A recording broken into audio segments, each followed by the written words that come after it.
In this open space in front of my new greenhouse, I'm going to build a beautiful mandala garden. But right now, the soil is just too poor to support all of the plants I want to grow. I need to make it better, and that begins today. Join me as I show you how I transform bad soil into good soil.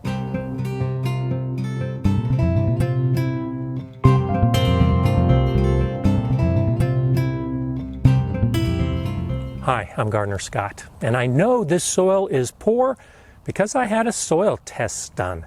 And I strongly encourage any time that you're beginning a new garden area like I am, that you get a test done. A professional soil lab told me that this soil is very low in nitrogen and phosphorus and potassium. And it's got about 1.5% organic matter, which actually surprises me it's that high. But I'm aiming for at least 5% organic matter in this soil for the plants to be successful. So that means I've got a lot of work to do. And there's a lot of other issues with this soil as well. The soil test says that I have a sandy loam soil, which is actually really good, but it's pretty compacted. When I attempt to dig in it, it takes a lot of effort. Too much effort. Kind of effort that I really don't want to take because I can't dig deeper than just about 5 or 6 inches. Generally, plants don't do well in compacted soil. And so over the centuries, the solution has been to till it, to break apart the soil, to loosen it so that plants can grow.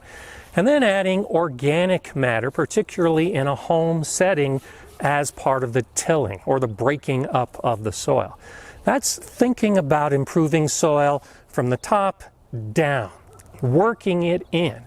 But I actually want to try a method where I improve the soil from the ground up and then let nature, let all of the soil organisms do the hard work for me.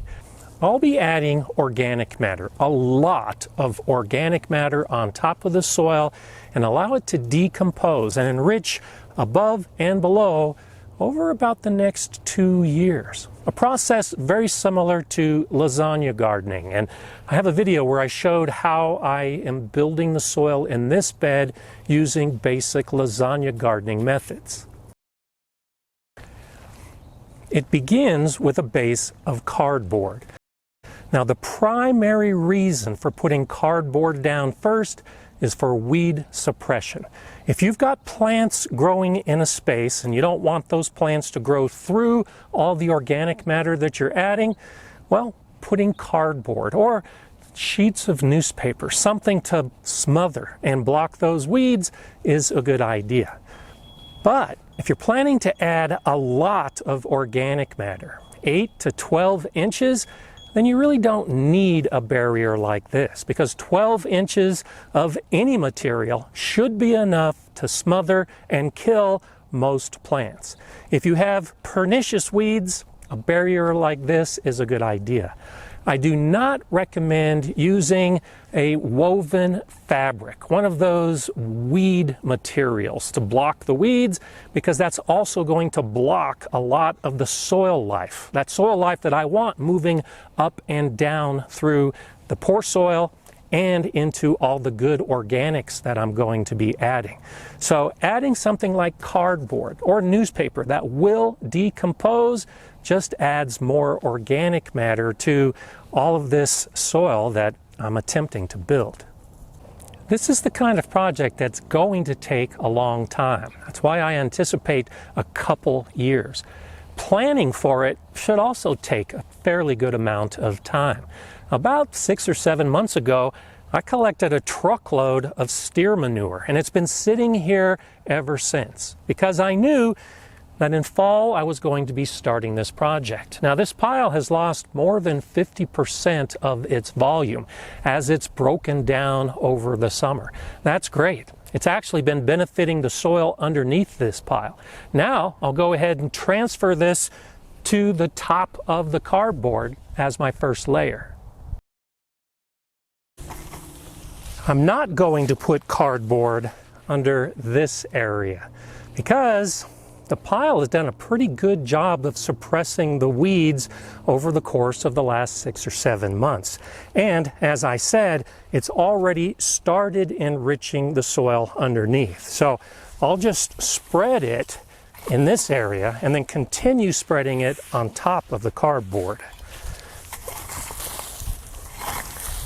With the manure spread in a thick layer over the entire area, now it's time to start adding more organic material. And I'm going to add leaves, a whole bunch of leaves.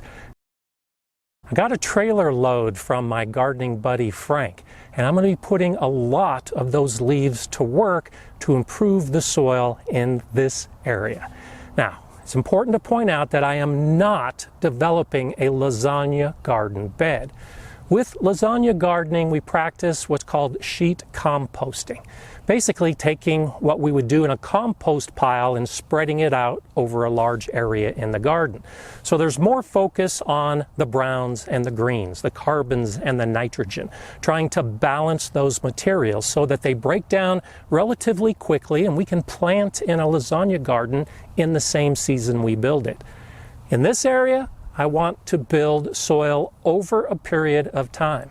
A lasagna garden will give you good soil from the ground up in a relatively short period. But remember, I also am concerned about developing the soil from the ground down. So while this manure does have a nitrogen component and the leaves do have a large carbon component, I'm more interested in just getting a large volume of material to get my soil going. I don't worry if the bags are not just leaves. If it's pine needles mixed with leaves or grass mixed with leaves, that's all fine. I'm just looking to spread organic materials in this area. With this pile of leaves and grass and everything else growing pretty well, now I will intentionally add pine needles.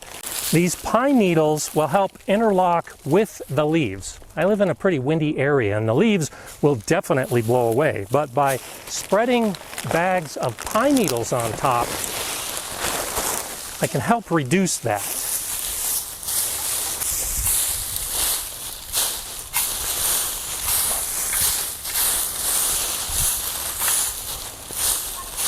By now you can see why some advanced planning can make a project like this a little bit easier, because I had to collect those bags of pine needles and I had to get that steer manure and I had to accumulate a whole bunch of leaves to build this pile. I've also been accumulating bags of chicken manure, all the bedding from my daughter and my neighbor's chicken coops, and I'll spread this on top as well.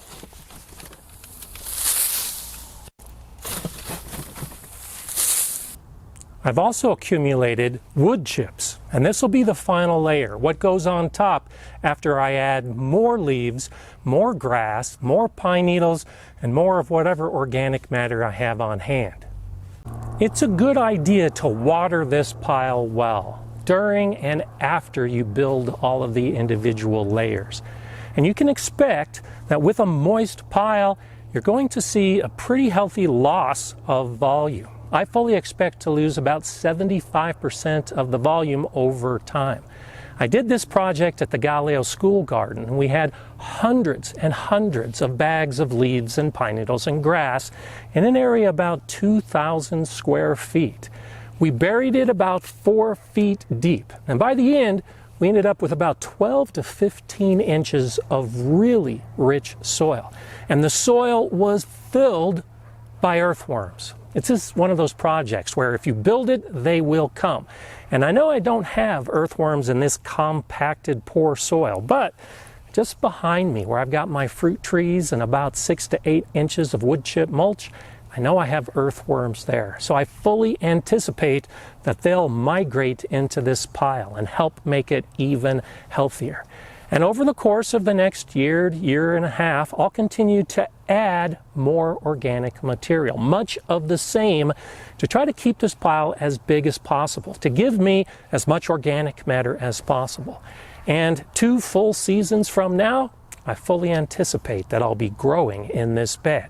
I'll definitely keep you updated with the progress of this as it breaks down, and especially when I get to that point of planting. I'm Gardener Scott. Enjoy gardening.